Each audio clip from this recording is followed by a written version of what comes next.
ഞാൻ ഡോക്ടർ അജയൻ വർഗീസ്, കോഴിക്കോട് ജില്ലയിൽ കുന്നമംഗലം പന്തീർപ്പാടത്തുള്ള institute of sexual and reproductive medicine എന്ന സ്ഥാപനത്തിൻ്റെ ഡയറക്ടറാണ്.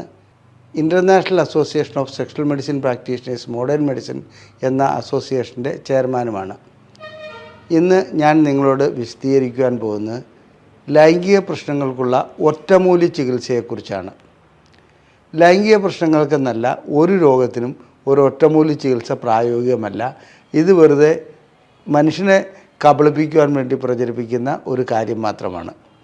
എന്താണ് ഈ ഒറ്റമൂലി കൊണ്ട് ഉദ്ദേശിക്കുന്നത്?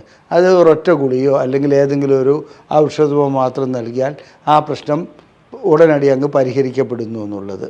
ഇത് തെറ്റായ ധാരണയാണെന്ന് ഞാൻ പറയുന്നതിന് ചില ഉദാഹരണങ്ങൾ ഞാൻ വ്യക്തമാക്കാം. പനിക്ക് ഒറ്റമൂലിയാണോ പാരസെറ്റമോൾ? പനി വന്നു കഴിഞ്ഞാൽ പാരസെറ്റമോൾ കഴിച്ചാൽ പനി മാറും. പക്ഷേ ആ പനിയുടെ യഥാർത്ഥ കാരണം കണ്ടെത്താതെ പാരസെറ്റമോൾ മാത്രം കഴിച്ചുകൊണ്ടിരിക്കുകയാണെങ്കിൽ ആരോഗ്യം തകരാറിലാകുമെന്നും മറ്റ് അസുഖങ്ങൾ ഗുരുതരമാകുമെന്നുള്ളതാണ് അതിൻ്റെ പ്രധാന കാരണം.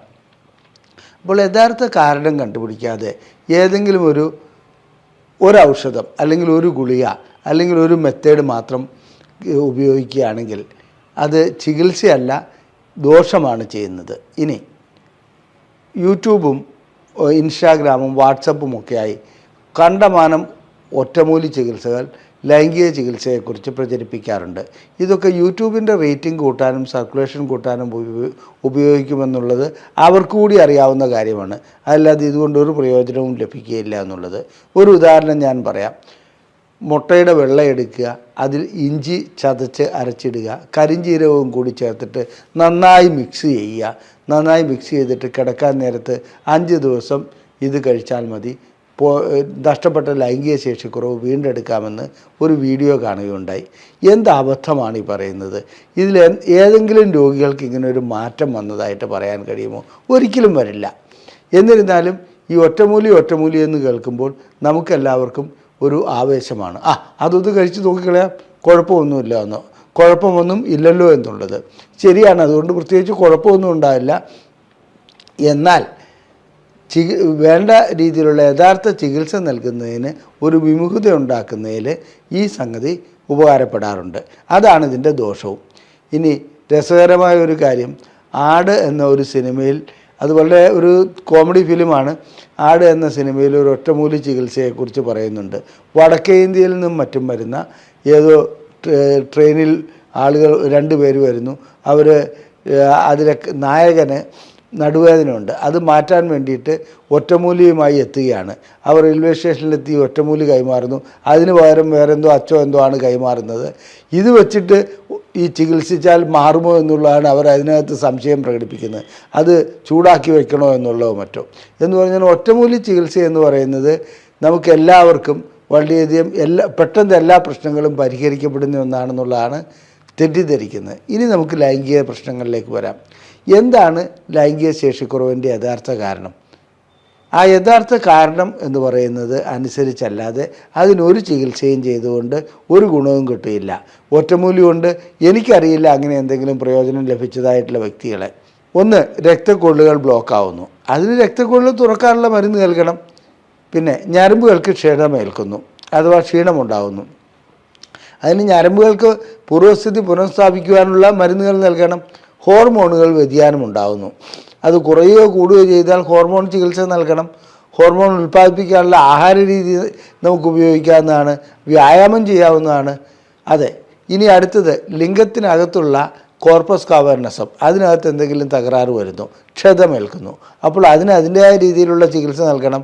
ഗ്രന്ഥികൾക്ക് തകരാറുണ്ടാകുന്നു. അങ്ങനെയുള്ള പ്രശ്നങ്ങൾ ഉണ്ടാകുകയാണെങ്കിൽ അതിന് എന്താണ് കാരണമെന്ന് കണ്ടെത്തി അതിനനുസരിച്ചുള്ള ചികിത്സ നൽകണം. ഇതൊന്നും വേണ്ട, എനിക്കൊരു ഗുളിക ഇങ്ങ് തന്നാൽ മതി. അപ്പോൾ മെഡിക്കൽ ഷോപ്പിൽ പോയി ജനങ്ങൾ എന്ത് ചെയ്യുന്നു? ഒരു ഒറ്റമൂലിയാണ് ലൈംഗിക ശേഷിക്കുറവുള്ള ചികിത്സ, വയാഗ്ര പോലെയുള്ള ഗുളികകൾ വാങ്ങിക്കഴിക്കുന്നു.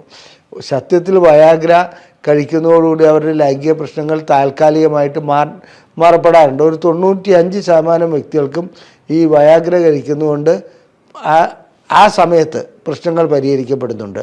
എന്നാൽ നമ്മളൊന്ന് ആലോചിക്കണം, ഒരു 2 മാസമോ 3 മാസമോ കഴിയുമ്പോൾ ഇതിൻ്റെ ഡോസ് കൂട്ടേണ്ടതായി വരുന്നു. അതെന്തുകൊണ്ടാണ്? യഥാർത്ഥ പ്രശ്നം അവിടെ പരിഹരിക്കപ്പെടുന്നില്ല. എന്തുകൊണ്ടാണ് ഇത് സംഭവിച്ചത്? അതിൻ്റെ കാരണങ്ങൾ കണ്ടെത്തുന്നില്ല. അങ്ങനെ കാരണങ്ങൾ കണ്ടെത്തി ചികിത്സിക്കുകയായിരുന്നെങ്കിൽ തീർച്ചയായിട്ടും ലൈംഗിക പ്രശ്നങ്ങൾക്കുള്ള പരിഹാരം അവിടെ ഉണ്ടാവും. ഈ വയാഗ്രോ അല്ലെങ്കിൽ എന്തെങ്കിലും ഒന്ന് വാങ്ങി കഴിച്ചു കഴിഞ്ഞാൽ തുടർച്ചയായി ഇത് കഴിച്ചു പോകുന്നു. അതിൻ്റെ ഡോസ് ഒരു ഗുളികയ്ക്ക് പകരം 1.5 ആവുന്നു, 2 ആവുന്നു, 3 ആവുന്നു. അങ്ങനെ പോയി കഴിഞ്ഞാൽ ഇത് എവിടം വരെ എത്തും? യഥാർത്ഥ കാരണം ചിലപ്പോൾ അദ്ദേഹത്തിന് അമിതമായിട്ടുള്ള വണ്ണമുള്ളതാകാം, അതുവഴി രക്തക്കുഴലുകൾക്ക് ബ്ലോക്ക് ഉണ്ടായതാകാം, പ്രമേഹം ഉണ്ടാകാം, അല്ലെങ്കിൽ പ്രഷറിൻ്റെ പ്രശ്നങ്ങളാകാം, സ്ട്രോക്ക് വന്നതാകാം. ഇത്തരം കാര്യങ്ങളൊന്നും കണക്കിലെടുക്കാതെ ഒരു ഒറ്റമൂലി എന്ന ലെവലിൽ വയാഗ്ര ഗുളിക കഴിക്കുന്നത് പരമ മണ്ടത്തരമാണ്. ഈ മണ്ടത്തരം വഴിക്ക് ശരീരം തകർക്കുകയാണ് ചെയ്യുന്നത്. ഇനി ചില ഒറ്റമൂലി ചികിത്സ പോലെ പലപ്പോഴും പലര് വാട്സപ്പ് വഴിക്ക് ചോദിക്കുക, സാർ എന്തെങ്കിലും ഒരു ടിപ്പ് പറഞ്ഞു തരണം, എനിക്ക് 2 മാസമായിട്ട് ഭാര്യയുമായി ബന്ധപ്പെടാൻ കഴിയുന്നില്ല, എനിക്ക് രാവിലെ എഴുന്നേൽക്കുമ്പോൾ എൻ്റെ ലിംഗത്തിനൊരു മാറ്റവുമില്ലാത്ത തളർന്ന് തന്നെ കിടക്കുകയാണ്. അപ്പോൾ ചികിത്സയ്ക്ക് വരണമെന്ന് നമ്മൾ നിർദ്ദേശിക്കുക, അതിനിപ്പോൾ ചികിത്സയ്ക്ക് വരാൻ സൗകര്യപ്പെടുകയില്ല, കുറച്ച് തിരക്കുകളുണ്ട്, സാറ് ടിപ്സ് പറഞ്ഞു കൊടുക്കണമെന്ന്. ഇതിനൊക്കെ എന്ത് ടിപ്സാണ് പറയാനുള്ളത്? ശരിക്കും അതായത് രക്തക്കുഴലുകൾ ബ്ലോക്കായതാണെങ്കിൽ അതിന് പരിഹാരം കണ്ടെത്തണം. ഞാൻ നേരത്തെ സൂചിപ്പിച്ച എന്തൊക്കെ പ്രശ്നങ്ങളാണോ അതിനുള്ള പരിഹാരം കണ്ടെത്തണം. അതിനുള്ള ടിപ്സ് ഏതെങ്കിലും ഒരു ഗുളിക വാങ്ങി കഴിച്ചുള്ളൂ എന്ന് പറയാൻ കഴിയുന്ന ഒരു കാര്യമല്ല. അത്തരം ടിപ്സ് അതിനൊന്നും ഇല്ല എന്നുള്ളത് തന്നെയാണ് സത്യം. എല്ലാ കാര്യങ്ങൾക്കും ടിപ്സ് ഇല്ല. പിന്നെ ചികിത്സയ്ക്ക് പല വഴികളുണ്ട്. ആ വഴികൾ നാം മനസ്സിലാക്കേണ്ടതുണ്ട്. ഇപ്പോൾ സുൽത്താൻ ബത്തേരിയിൽ നിന്ന് കോഴിക്കോട്ടേക്ക് വരുവാൻ കാറ് മാർഗം വരാം, ബസ് മാർഗം വരാം, അല്ലെങ്കിൽ വേറെ വിമാനമേതായാലും സർവീസ് ഇല്ല, പിന്നെ നടന്നു വേണമെങ്കിൽ വരാം, ഓട്ടോറിക്ഷയ്ക്ക് വരാം. അപ്പോൾ ഇതിൽ ഏതാണ് അഭികാമ്യം എന്ന് ചോദിച്ചാൽ ഓരോ വ്യക്തിക്കും ഏത് സമയത്താണ് കോഴിക്കോട്ട് എത്തേണ്ടത് അതിനെ ആശ്രയിച്ചിരിക്കും.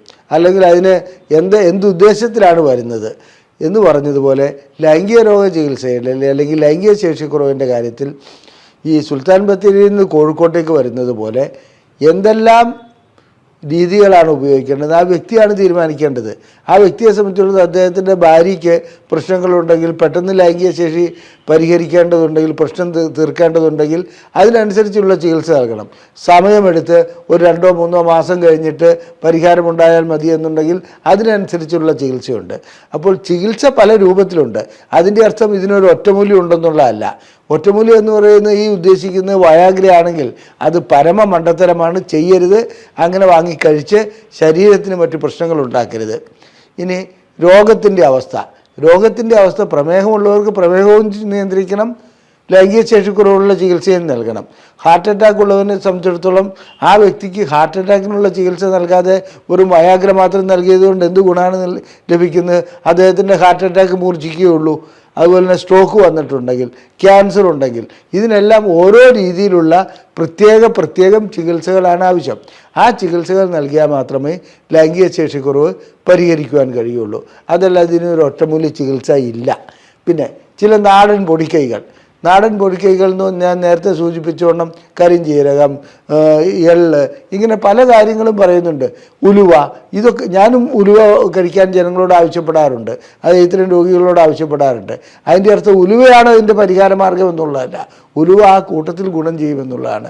എല്ലാ ഘടകങ്ങളും ആ കൂട്ടത്തിൽ ഗുണം ചെയ്യും. പക്ഷേ യഥാർത്ഥ കാരണം കണ്ടെത്തി അതിനുള്ള ചികിത്സ നൽകാതെ ഒറ്റമൂലി എന്ന് പറഞ്ഞുകൊണ്ട് ആ സിനിമയിൽ കാണിക്കും, ഒറ്റമൂൽ എന്ന് പറഞ്ഞുകൊണ്ട് വിളിച്ചു പറഞ്ഞുകൊണ്ട് നടക്കുകയല്ല വേണ്ടത്. ഈ ധാരണ തന്നെ ആദ്യം മാറ്റണം. എല്ലാ രോഗത്തിനും അതിൻ്റേതായ ഒരു കാരണമുണ്ട്. ആ കാരണങ്ങൾ കണ്ടെത്തി ചികിത്സിക്കണം.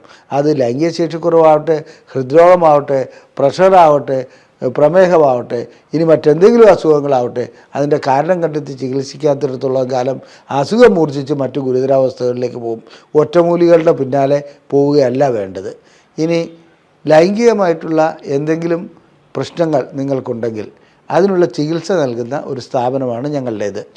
നിങ്ങൾ ISRM എന്ന് ടൈപ്പ് ചെയ്ത് ഈ നമ്പറിലേക്ക് വാട്സപ്പ് ചെയ്യുകയാണെങ്കിൽ നിങ്ങൾക്ക് ലൈംഗിക ശേഷിക്കുറവിനെക്കുറിച്ചുള്ള ഒരു പുസ്തകം സൗജന്യമായി അയച്ചു നൽകുന്നതാണ്.